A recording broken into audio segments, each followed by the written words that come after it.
Labas rytas, brangus draugai. Matau, kad po truputėlį jau interneto ryšys jūs pasiekia.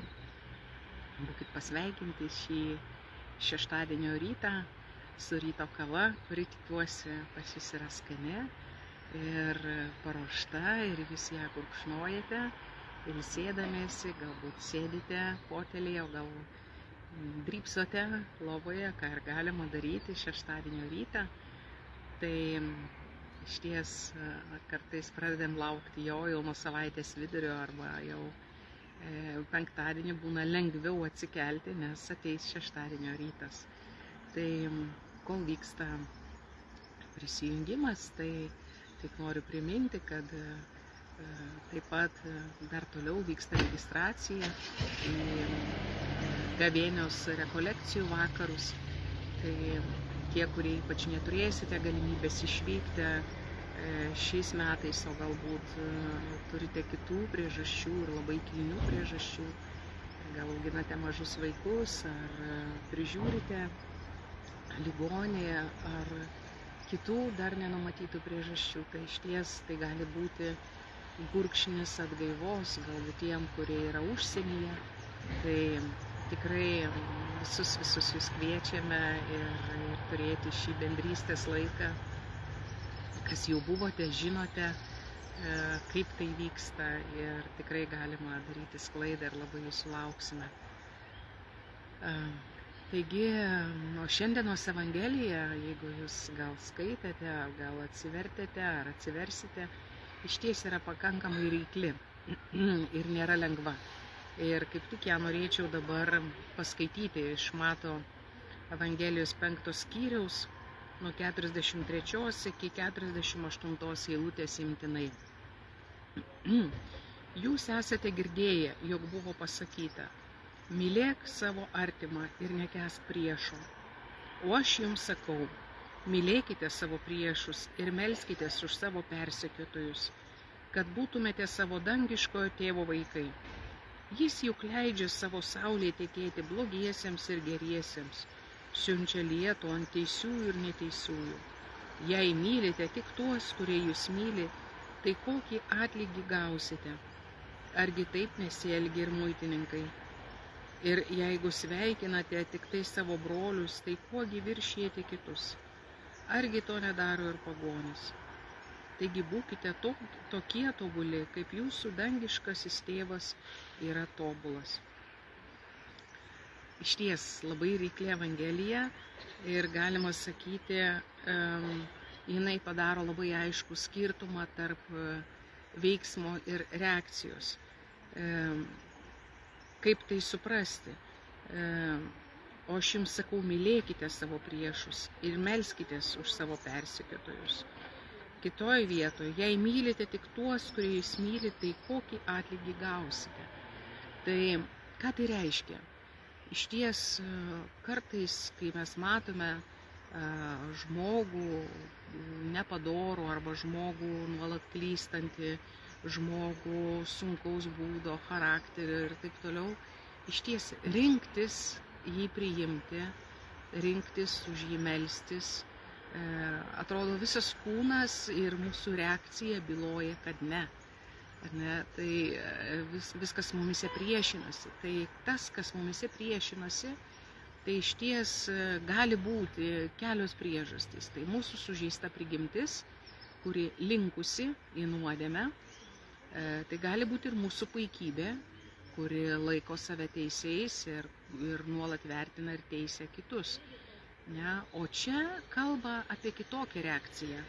Tai mylėk savo artimą ir nekęsk priešo, ar kad būtumėte savo dangiškojo tėvo vaikai. Jis juk leidžia savo saulei tekėti blogiesiems ir geriesiems. Ką tai reiškia? Rinkis mylėti, todėl kad tėvas myli, todėl kad Jėzus myli. Ne todėl, kad taip byloja mano jausmai, ne todėl, kad aš darau taip, kaip kalba mano jausmai. Tai yra vergystė. Ne? Ir čia Mato Evangelijoje mus trokštama išlaisvinti iš šitos jausmų vergystės. Nes iš tikrųjų meilės aktas tai visų pirma yra tikėjimo aktas. Visų pirma yra pasitikėjimo aktas, nes Dievas mus myli. Meilės aktas taip pat yra vertybė, bet ne jausmas. Ir jausmai gali būti prieštaringi, kaip sakiau. Ir, kaip sakoma, aš taip nejaučiu. Tai yra labai klaidinga, todėl kad tikėjimas tai yra vidinė nuostata, vidinio tikrumo ir Dievo meilės patirties. Iš Dievo meilės patirties kyla tas vidinis tikrumas ir aiškumas. Ir iš čia tos patirties ir tikrumo ir aiškumo aš renkuosi mylėti kaip tėvas. Taigi jausmai, kaip sakiau, jie gali būti apdovanoti ir jie bendradarbiauja su Dievo dvasia, bet taip pat jausmai yra suvedžiojami piktojo ir mūsų puikybės.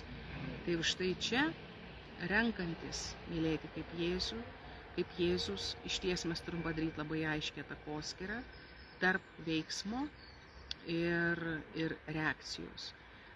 Tai ta mūsų reakcija neturi būti spontaniškų jausmų vesdina.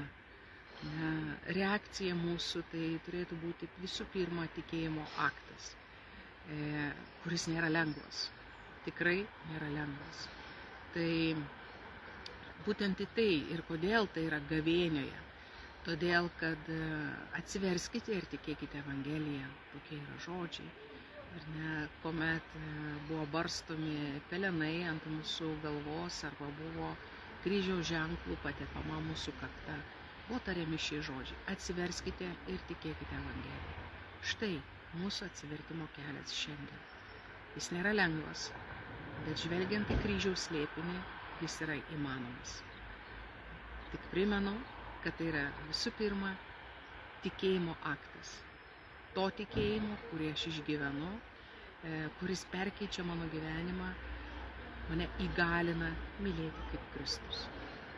Tai būkit palaiminti šį šeštadienio rytą ir su šia žinia atsiverskite ir tikėkite Evangeliją, ir štai atsivertimo kelias mums ir man, kiekvienam, kuris nėra lengvas, bet būtent taip mes augame ir taip mes išsilukštename ir iš kirminėlio tampama drugeliais. Tai neužsidarykime tam kokone, bet leiskime įvairioms situacijoms mus išlukštenti. Kad ir kokie tai kyla maištai ir ferverkai mūsų viduje, bet jei būsim sąžiningi ir atviri, kažkas mumise lukštenasi ir kažkas mumise prasiplečia, kai mes pasirenkam meilės aktą. Tai meilės aktas, dar kartą sakau, tai gali būti visų pirma malda už tą žmogų, o vėliau gailestingumo darbas. Tai kas tai prasiplečia mumise? Dangus mumise prasiplečia. Dievo malonė mumise prasiplečia ir auga, kaip garstyčios grūdas. Tai būkit palaiminti, paguosti, padrąsinti, sustiprinti mūsų maldų, mūsų seserų ir mes už jūs meldžiamės ir dabar taip pat už jūs pasimelsiu. Viešpatie Jėzau Kristau, aš dėkoju tau už šį žodį, kurį tu mums dovanoji, dėkoju tau už vilties žinią, už padrąsinimą, už atsivertimo kelią, kuris yra tikėjimo aktas, kuris yra malda už mums nepatinkančius, mus erzinančius žmonės, o po to tu mus kvietėjai dar daugiau, daryti gailestingumo darbus, susitikti, būti maloningiems su tai žmonėms, kantriais su tai žmonėmis. Nes visų pirma, Viešpatie, tu mums visą tai dovanoji apščiai. Aš šlovinu tave, Viešpatie, už tavo gailestingumą ir meldžiu išlaisvink mus nuo tų jausmų, kurie mus pavergia, kurie mus uždaro, kurie teisia, kurie murkdo ir smugdo mus. Ir perkeisk juos, Viešpatie, į Dievo vaikų garbės laisvę, kur yra tavo šventosios dvasios dovanos, meilė, džiaugsmas, ramybė, susitaikymas, viešpatie, maldingumas, tėvūnie tau per mūsų kuklius mažus žingsnius viešpatie visa garbė ir šlovė. Per Kristų mūsų viešpatį. Amen. Tai dar kartą jums linkėjimai iš Romos.